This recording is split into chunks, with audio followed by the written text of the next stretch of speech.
In this video, we're going to take a look at the edit modifiers available under geometry mode.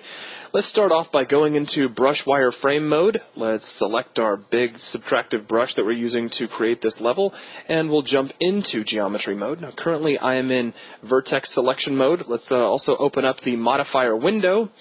And we can see at the bottom of the modifier window that I have certain buttons that are active and others that are grayed out. Now these are going to change based on the selection mode we're currently in. While we're in vertex mode, we have access to create, delete, split, and weld. If we go over to edge mode, we just have access to split and turn. If we go to poly mode, we have triangulate, flip, and delete. And in object mode, we have access to none of them. So there's really not many modifiers we can use, or no modifiers we can use under object mode. Let's begin by taking a look at the modifiers available under vertex. The very first one listed is create, and it's a little bit of a misnomer because you're not going to be creating vertices. You are in fact going to be creating polygons, but you will need to select vertices in order to create polygons. So that's why it's only available here inside of vertex selection mode. Let's start off by taking a look at the weld modifier. What this is going to do is take two vertices and merge them into a single vertex. And the order in which you select those vertices is going to be very important. The first vertex you select designates the final position of your new vertex. So we'll start off by selecting the top, then we'll select the bottom, and we'll click weld, and boom, you'll notice the second one goes up to the location of the first. Let's do the same thing here. We'll select the top, then the bottom, click weld, and there we go. And we've created this new wedge-shaped kind of room, which is kind of scary looking. But interestingly enough, if we go back over to lit mode, we'll notice that the world geometry has not yet updated. We would need to rebuild our geometry. And as soon as we do that, we notice that we have a problem. While we are inside the room, we are missing some walls. And it's just kind of the nature of the beast of the weld command. When you collapse down a wall like this, it's going to delete out those faces. So we need to recreate those, and that gives us an opportunity to use create.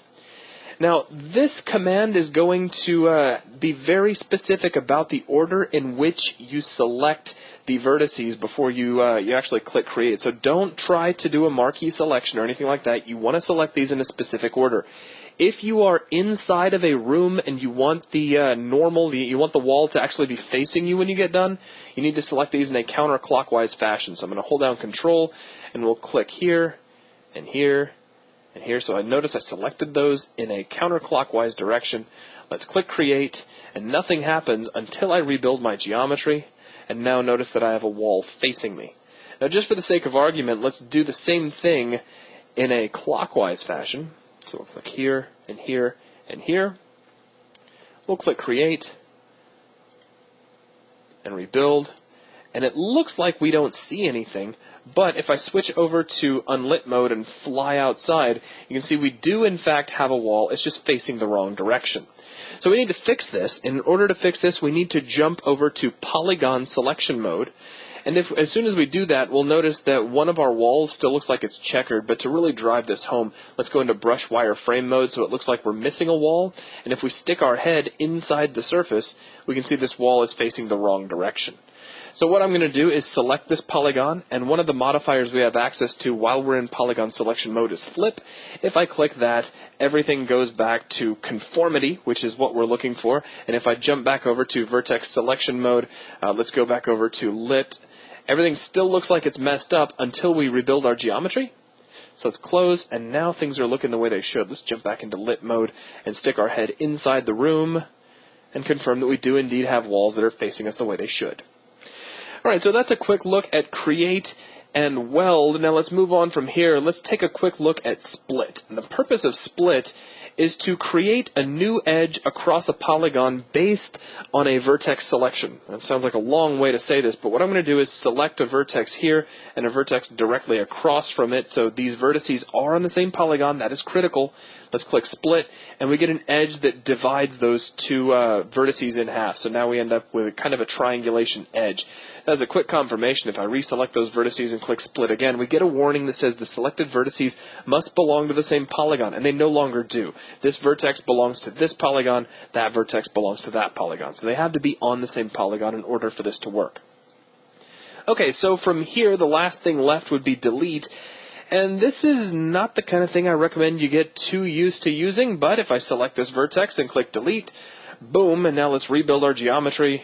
We've just lost not only that vertex, but all of the geometry that was dependent on that vertex. All the edges that ran into it are gone too. So we've got a big gaping hole and a big chopped off section in our geometry. We would need to create a new polygon there, which I'm not even going to worry about. Now that we've demonstrated all of the edit modifiers for vertices, let's just go ahead and reload the level. And now I don't want to save changes. Let's go back into brush wireframe mode, and we'll select the brush. And we'll go back into geometry mode, and notice that I did not turn off the modifier window the last time I got out of geometry mode, so it pops right back up, which can be kind of cool, but it can also kind of get on your nerves if you're not ready for it. So make sure when you're done with the modifier window, you toggle it to turn it back off. Okay, with that, let's switch over to edge selection mode, and really all we have access to are split and turn. And split's fairly simple. We can select one edge and another edge that belongs to the same polygon and click split, and it's just going to connect those two edges with a new edge. So let's try grabbing these two that are adjacent to one another and split, and we get a little edge that connects the two of them like so. So not the kind of thing you'd really want to do. I'm just showing you this tool just to show you how it works.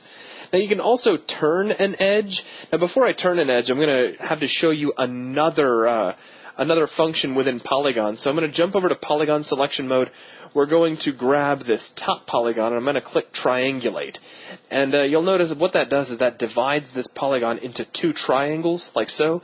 And the reason I did that is if we come back over to edge selection mode, what turn is going to allow us to do is to take an edge that is surrounded by two triangles. Notice we have triangle 1 and triangle 2, and allow us to flip it around so that the triangulation is actually running in the opposite direction. It's a great way to be able to control any special deformation. For example, if I was to take this vertex maybe here at the corner and lift it up into the air, take a look at what my shape looks like. In fact, to help you visualize, let me go into polygon subobject mode. So, that was a max term, excuse me. So you can see that we get this kind of peak coming out because of the direction our triangle edge is running. If we go back over to edge selection mode, we grab this edge and turn it. And now let's go back over to polygon mode. We get a different shape altogether.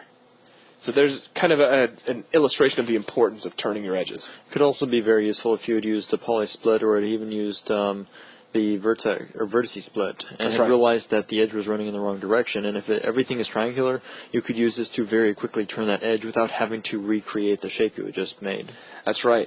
Now let's go ahead and move on from here. If we take a look into polygon selection mode, we have access to flip, which we've already seen. We have triangulate, which we've already seen, which just leaves delete, and it's fairly cut and dry. We select a face, click delete, and we can remove that. And if we needed to recreate it, then we would need to go back over to vertex selection mode, select these in counterclockwise fashion, and then go ahead and create, and then maybe flip them over if we needed to. But really, that is a quick look at the various modifiers available under the Edit Modifiers listing. Now, again, just to reiterate this point to you, we're not necessarily showing you how to use these in a practical manner, just going tool by tool and using these just for the sake of using them. And that is going to wrap things up for this video.